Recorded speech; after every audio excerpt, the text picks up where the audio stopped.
Hola chicos, ¿cómo están? Bueno, hoy vamos a dar inicio a la unidad número 4 correspondiente a enlace químico. Esta unidad la vamos a dividir en algunas partes, en algunas clases, digamos, ¿sí? Para que no sea tan largo el video, ¿sí? Y lo puedan ver por partes. ¿Por qué es importante el enlace químico?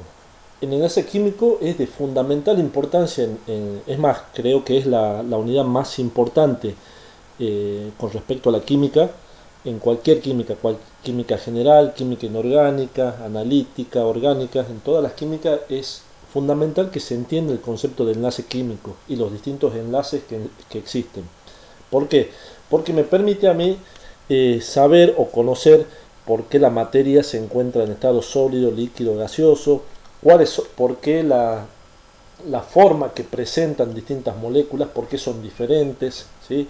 Las distintas propiedades o distintas características que presentan ciertas moléculas o ciertas sustancias. Entonces, el enlace químico permite describir la estructura de la materia en sus diferentes estados, sólido, líquido, gaseoso. Sin él no podría explicarse por qué se forman las moléculas, así como tampoco cuáles son sus propiedades, ni qué factores determinan su geometría o estructura, además de la particular manera en que ellas reaccionan para formar nuevas especies. Entonces, ¿cómo se define o cuál sería una definición de enlace químico? Son las fuerzas de atracción que mantienen unidos a los átomos en sus formas combinadas.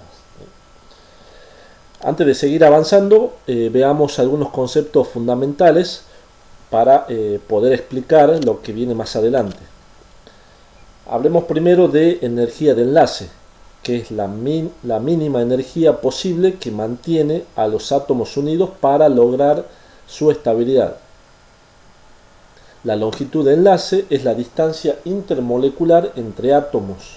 Y el ángulo de enlace es el ángulo que forman los diferentes átomos con respecto al átomo central. Siempre es con respecto al átomo central que se mide ese ángulo de enlace.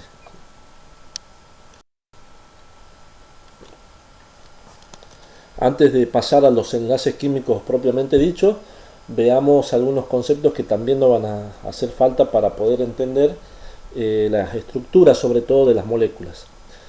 Veamos los símbolos de Lewis.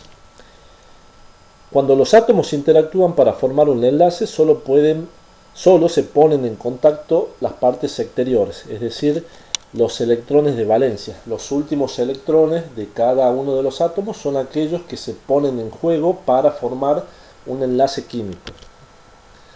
El símbolo de Lewis nos ayuda a nosotros a tratar de entender de una manera simplificada por qué se producen esos enlaces y qué sucede.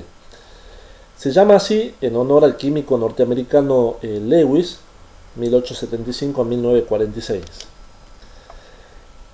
Se escribe su símbolo atómico rodeado por cierto número de puntos, rayas o círculos o cualquier figura geométrica que se quiera implementar, y cada uno de los cuales representa un electrón en el nivel de valencia del átomo, es decir, en el último nivel o en el nivel en donde se produce el enlace.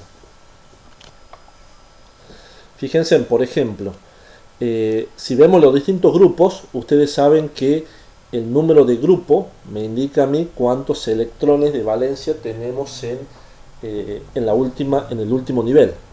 Por ejemplo, el grupo 1A tiene un electrón. Y fíjense cómo se simboliza según Lewis. Se simboliza el elemento, que sería el X, con un puntito. Ese puntito me indica a mí que tiene un electrón de valencia.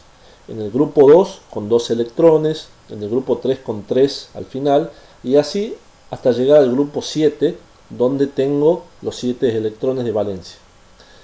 El grupo 8 tendría que tener los 8 electrones, pero recuerden que los gases nobles no reaccionan porque ya tienen completo su último nivel.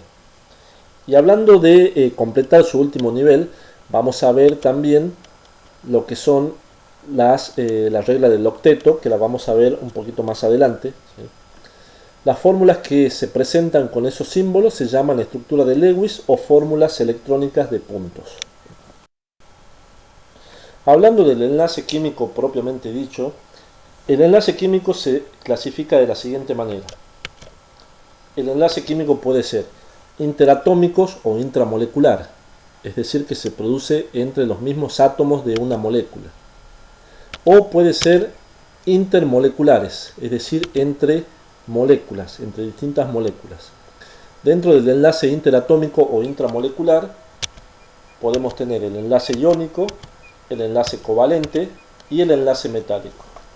Y dentro del enlace químico intermoleculares podemos tener el enlace por puente hidrógeno o enlace dipolo-dipolo permanente, el enlace ion-dipolo y el enlace por fuerza de Van der Waals o enlace dipolo-dipolo transitorio.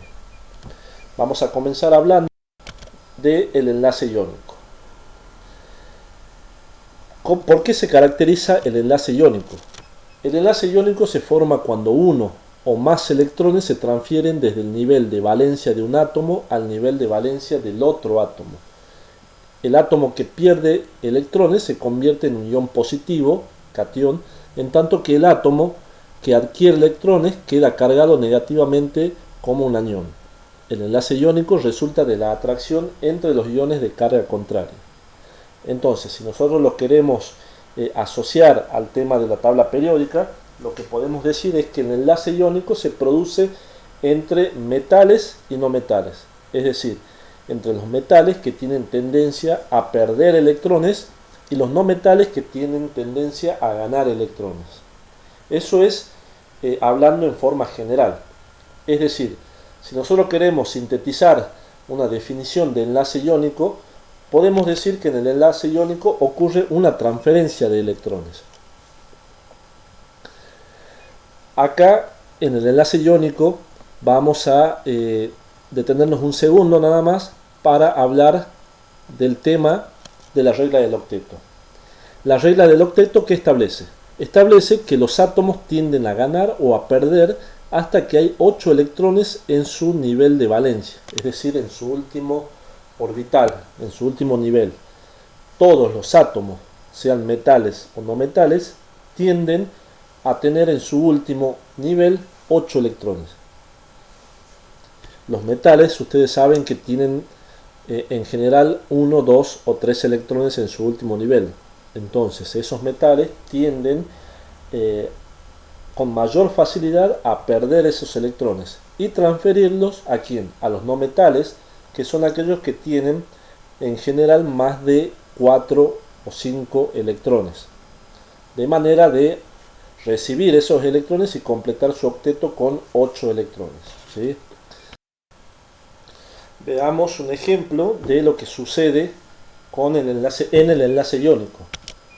Por ejemplo, el fluoruro de litio se unen de la siguiente manera. El litio presenta un electrón en su último nivel, en su último orbital. El flúor presenta 7. Por lo tanto, para cumplir la regla del octeto, al flúor le haría falta recibir ese electrón del litio y de esa manera formar el anión flúor, ¿sí? Y dejar el catión litio en forma positiva. Esta unión, como habíamos dicho hace rato, los iones, como tienen las cargas opuestas, tienden a atraerse. Veamos otro ejemplo, el óxido de litio, por ejemplo. El óxido de litio, el oxígeno, tiene 6 electrones en su último nivel y necesitan los 2 electrones de los 2 átomos de litio para formar el anión oxígeno con 2 cargas negativas y quedar libres 2 cationes litio con carga positiva. Otro ejemplo sería, por ejemplo, el cloruro de calcio, donde el cloruro presenta 7 electrones en su último nivel. Necesita un electrón, un átomo de cloro, y el otro electrón, el otro átomo de cloro, para de esa manera formar el anión cloruro. 2 aniones cloruros. Otro ejemplo sería el óxido de aluminio. Los 3 átomos de oxígeno necesitan cada uno de ellos 2 electrones que van a provenir de los 2 átomos de aluminio. Es decir, que 2 átomos de aluminio me generan a mí 6 electrones. o sea 3 pares de electrones, donde cada par de electrón va a ir hacia un átomo de oxígeno que va a completar su octeto y de esta manera formar el anión oxígeno. Bien, pasemos ahora al segundo tipo de enlace químico, que es el enlace covalente. En el enlace covalente sucede algo diferente con respecto al enlace iónico. En muchos casos la formación de una sustancia iónica no es favorable energéticamente. Recuerden que hablábamos del concepto de energía de enlace al inicio del capítulo. Habíamos dicho de que la energía de enlace es la energía mínima necesaria para que los átomos se encuentren enlazados. Pero eso no sucede en este caso.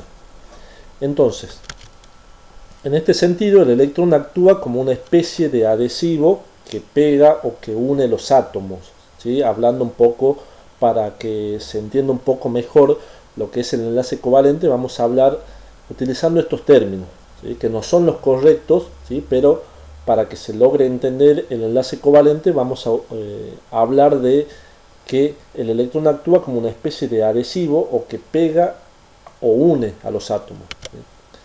Un enlace covalente resulta de compartir un par de electrones entre los átomos. La fuerza de enlace proviene de la atracción entre estos electrones compartidos y el núcleo positivo que entra en el enlace. ¿Sí? Entonces, ¿qué es lo importante del enlace covalente o cuál es la diferencia fundamental entre el enlace covalente y el enlace iónico? Es que en el enlace iónico ocurre una transferencia de electrones.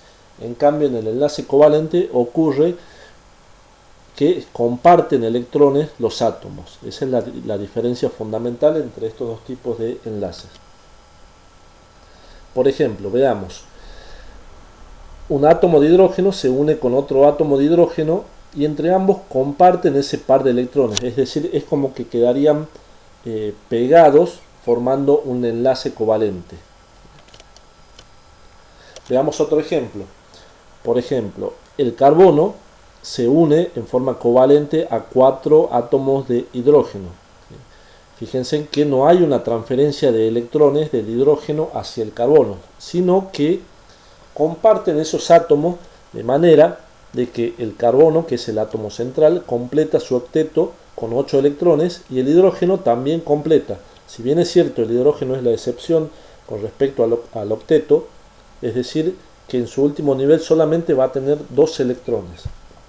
Entonces, el hidrógeno se beneficia al tener esos 2 electrones en su último nivel y completar su último nivel de energía, y para el carbono le sucede lo mismo. Logra que el hidrógeno de alguna manera le preste esos electrones de manera de completar los 8 electrones de su último orbital. Con el amoníaco sucede lo mismo. El amoníaco presenta 5 electrones de valencia y necesita 3 electrones para poder completar su octeto. Entonces, ¿qué le sucede al nitrógeno? Pide prestado, ¿sí? O bien comparte el electrón de cada átomo de hidrógeno, de manera de completar los 8 electrones que necesita tener para lograr estabilizarse.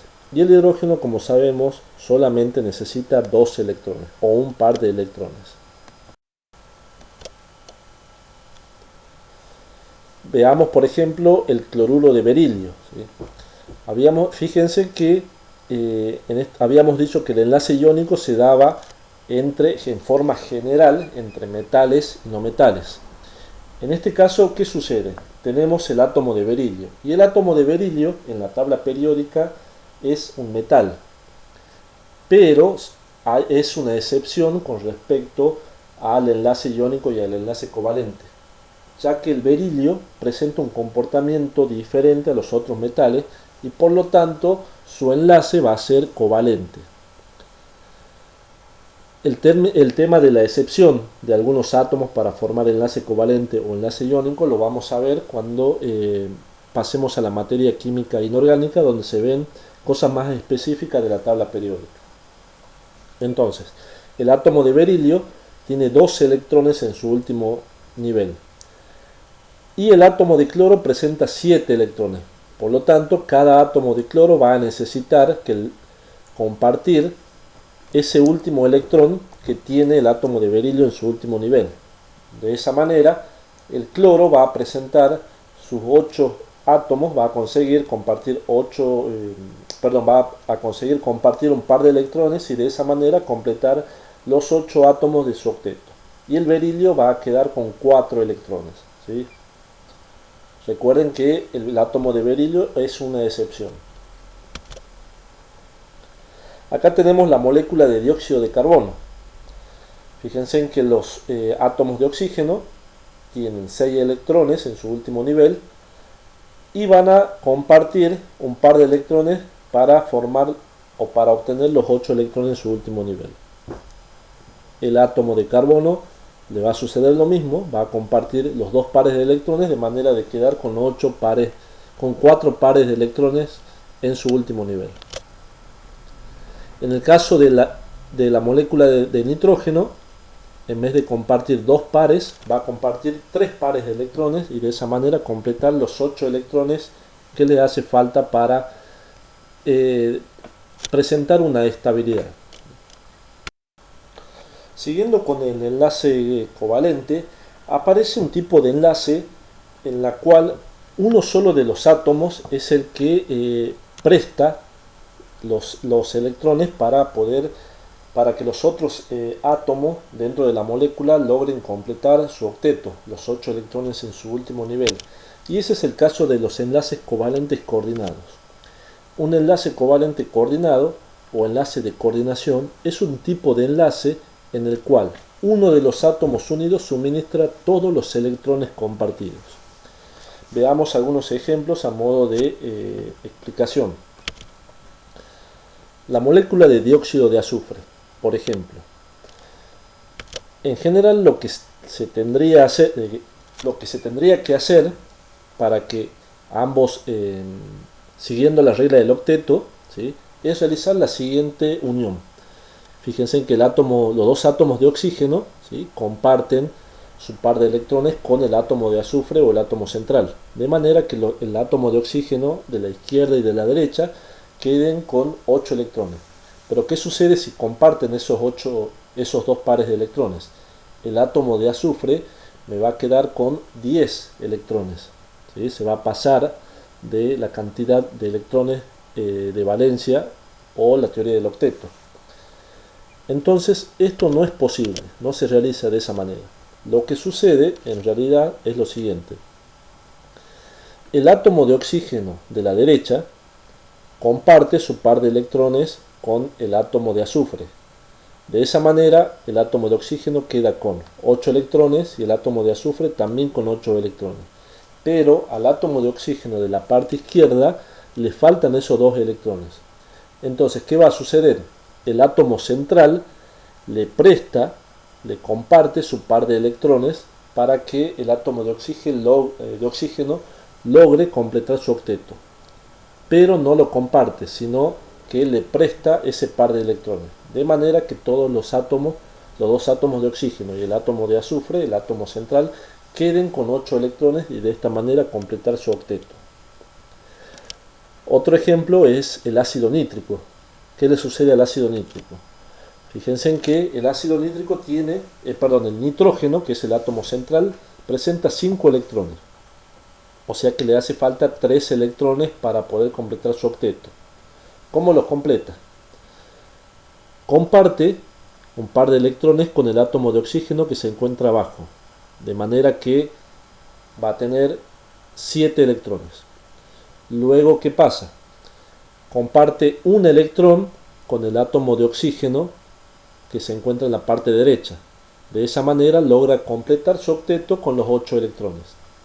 Pero el átomo de oxígeno que se encuentra en la parte izquierda le falta un par de electrones para poder completar su octeto. Entonces el nitrógeno funciona de dador, ¿sí?, o presta ese par de electrones para que el oxígeno complete su octeto y de esta manera todos los átomos involucrados en esa molécula completen su octeto. Ahora vamos a hablar de la polaridad del enlace y la electronegatividad. El enlace covalente puede ser un enlace covalente polar o un enlace covalente no polar. ¿Cuándo se da ese enlace covalente polar y el covalente no polar? Hablemos del primer caso. Por ejemplo, tenemos la molécula de cloruro de hidrógeno. Si ustedes se fijan, en la parte del cloro, ¿sí?, que es el átomo más electronegativo, en el enlace tiende a atraer más electrones que el hidrógeno, que no es tan electronegativo, lo cual hace que se produzca una cierta diferencia de densidades de carga positiva y negativa de un lado para el otro. Esa molécula se dice que es una molécula que tiene un enlace covalente polar. Otro ejemplo es la molécula de agua. Fíjense que la molécula de agua presenta una densidad de carga negativa de un lado y una densidad de carga positiva del otro lado, donde se encuentra en el hidrógeno. ¿Esto por qué se debe? Porque el oxígeno presenta mayor electronegatividad que el hidrógeno, de manera que la deficiencia de carga positiva o el exceso de carga negativa se concentra en un lado y del otro lado queda un exceso o deficiencia de carga positiva. Y el enlace covalente polar se da, por ejemplo, en la molécula de dióxido de carbono, en la cual presentan una simetría de la molécula, es decir, que no hay un polo definido, ni un polo positivo ni un polo negativo. Los átomos de oxígeno, al ser más electronegativos que el carbono, tienden a atraer para su lado la densidad negativa de carga. Por lo tanto, no se forman polos definidos. Entonces se dice que la molécula es covalente no polar. Los ejemplos más comunes son las moléculas diatómicas, como ser el cloro o el hidrógeno, que también presentan un enlace covalente no polar. Para medir la polaridad vamos a utilizar una magnitud física que es el momento dipolar. El grado de polarización del enlace puede ser medido por una magnitud física denominada momento dipolar mu, que se calcula como el producto de la carga por la longitud, donde mu es el momento dipolar, Q es la carga eléctrica y L es la distancia. Si logramos determinar ese producto de Q por L, me va a determinar a mí más o menos cuál es el grado de polaridad y me va a determinar qué tipo de enlace puedo llegar a tener. Cuando este valor es 0, la unión es covalente no polar. Cuando el valor es 100, la unión será iónica, y cuando este valor esté entre 0 y 100 será una medida del carácter iónico. Veamos qué sucede con tabla de electronegatividad o la escala de electronegatividades, cómo me permite a mí predecir en forma general, ¿sí?, cuándo un enlace va a ser covalente y cuándo un enlace va a ser iónico, de acuerdo a los elementos que forman la molécula. Fíjense que ahí tenemos dos columnas. La primera columna dice diferencia de electronegatividad y la segunda dice porcentaje del carácter iónico. La diferencia de electronegatividad, ¿sí?, se da realizando justamente la resta entre las electronegatividades de los átomos que forman la molécula. Por ejemplo, si nosotros tenemos la molécula de agua, tenemos que restar la diferencia entre la electronegatividad del oxígeno menos la electronegatividad del hidrógeno en escala absoluta, es decir, el número positivo. Si esa diferencia de electronegatividad me da menor a 1,7, se dice que el enlace es covalente. Si esa diferencia de electronegatividad me da mayor a 1,7, se dice en general que el enlace es iónico. Esta escala que les muestro acá no es una escala definitiva, es solamente a modo estimativo para que ustedes tengan una idea más o menos de qué tipo de enlace puede llegar a tener esa molécula. Por supuesto que también hay excepciones acá, ¿sí? Es decir, por ejemplo, si una diferencia de electronegatividad me da 1,7, puede ser una molécula que tenga un enlace covalente o un enlace iónico.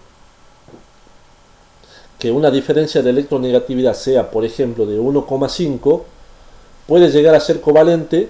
Eso es lo que se tendría que cumplir. Pero muchas veces cuando esa diferencia está en el valor central rodeando al 1,7, siempre hay que verificar con respecto al momento dipolar. Esto es solamente una manera estimativa para que ustedes sepan cuándo un enlace es covalente y cuándo un enlace puede ser iónico, ¿sí? Fíjense en la diferencia, el primer numerito que es 0,2, ¿sí? Por supuesto, si la diferencia de electronegatividad es 0, el enlace es puramente covalente. Lo que sucede, por ejemplo, en las moléculas diatómicas de hidrógeno, en la molécula de cloro, porque yo estoy restando dos electronegatividades iguales. Entonces esa diferencia de electronegatividad me va a dar 0, lo cual me va a decir que ese enlace es covalente. Para el enlace iónico también sucede algo parecido. Si tomamos como ejemplo, por ejemplo, el cloruro de sodio, ¿sí? El cloro tiene una electronegatividad muy grande y el hidrógeno tiene una electronegatividad, el sodio tiene una electronegatividad muy pequeña. Entonces esa diferencia de electronegatividad seguramente va a ser mayor a 1,7, lo cual me va a decir que esa molécula tiene un enlace iónico. Bueno, hasta esta parte vamos a llegar en la clase de hoy. En la clase que viene vamos a continuar con la teoría de enlace químico.